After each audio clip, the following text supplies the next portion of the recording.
Já me faz mais uma pergunta aqui.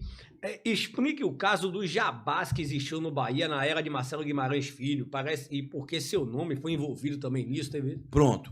Vou explicar e não tem problema nenhum, eu digo aqui. Se tivesse acontecido algo, cadê? Até hoje eu estou aqui na ativa, trabalhando e com a mesma isenção de sempre. O que acontecia? Nessa época não tinha internet, não tinha rede social. O Bahia fazia propaganda onde? Nas rádios? Você O Vitória fazia propaganda onde? Não tinha. Hum. O que é que acontece? E não foi com Marcelo Guimarães, já foi o último, por causa da briga deles lá. Mas isso acontecia desde Petrônio, desde Perné, desde Paulo Carneiro lá. Sim. Por quê? O que acontecia? Eu não era dono de equipe. Tá, vamos lá. Ainda não era, depois que eu virei dono de equipe. Você tem lá um espaço na rádio. Agora, por exemplo, tem a campanha. Pega a TV quando vai passar o jogo. Seja sócio torcedor do Bahia. Aquilo é uma permuta que a transmissão, o Bahia exige aquelas inserções ali. Nessa época não tinha TV para transmitir, não. Tinha rádio. E a gente colocava o comercial de rádio. Você colocava o comercial do Bahia. Você fazia a chamada de futebol com o torcedor para comprar ingresso pelo Bahia.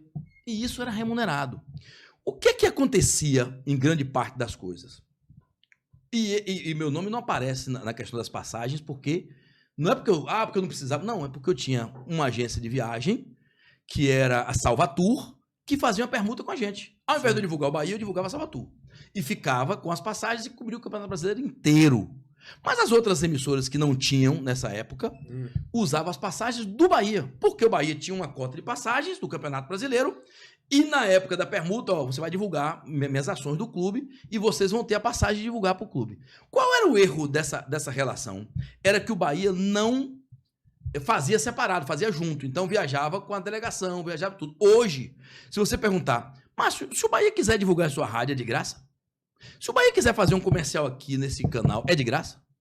Se você cobra ao Bahia, seja por permuta ou seja por qualquer... O valor direto paga você... Isso é jabá. Ora, e por que sua agência pode divulgar numa rádio? Por que a academia que divulga aqui não é taxado de jabá? Por que isso? Porque é um clube de futebol? Se você me perguntar hoje, o retorno do rádio hoje para o Bahia é interessante? Talvez não, porque o Bahia tem muito mais acesso hoje de YouTube, de rede social, do que tudo isso. Sim. Mas a Série renovou com o Bahia. Tá lá com o Bahia. A Série anuncia comigo. Porque minha programação esportiva interessa a ela. Lógico. Desde sexta-feira que eles mandaram para mim o comercial para divulgar a partir de hoje que tinha renovado o contrato. Eu não divulguei antes, não. Eu esperei o comercial sair, porque a parte comercial, eles estão pagando por isso. Mas essa direção do Bahia fez uma caça às bruxas. Esses caras que estão aí hoje fizeram, através de Sidônio Palmeira, estou dando nomes aqui, uma caça às bruxas para atingir as pessoas e atingiu muita gente. E eu era o presidente da associação naquela época e parti para cima deles da forma como eu achei que deveria. Então, assim, eu não tenho nenhum constrangimento em falar desse assunto.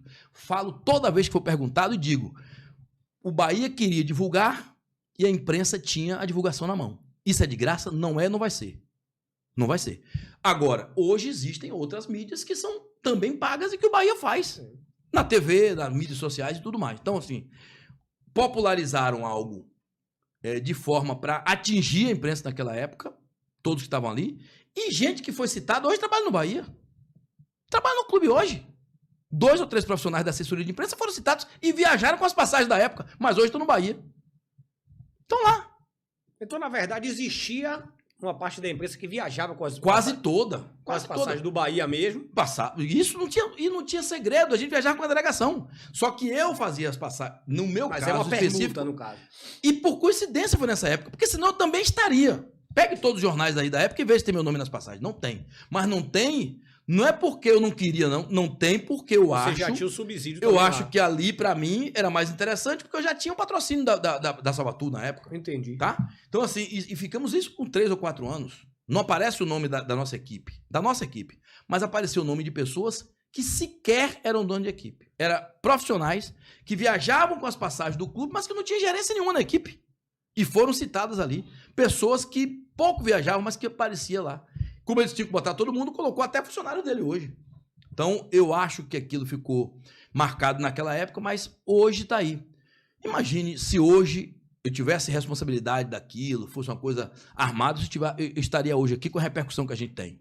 Falando de frente para o torcedor, mostrando e sem nenhum tipo de problema com quem quer que seja. Então, eu falo com muita tranquilidade e repito, um momento em que todos tinham uma verba publicitária e que trocava aquilo ali com o Bahia e com o Vitória. Por que o Vitória não foi à tona? Porque não teve o problema político que teve no Bahia. A caça às bruxas que teve no Bahia. Mas o Vitória também fazia da mesma forma e as passagens do Vitória eram também tiradas pelo clube. Salve potência, esse corte tá show, né? Então venha logo aqui aí, sem pena, se inscreva, ative o sininho, deixe seu like, tamo junto!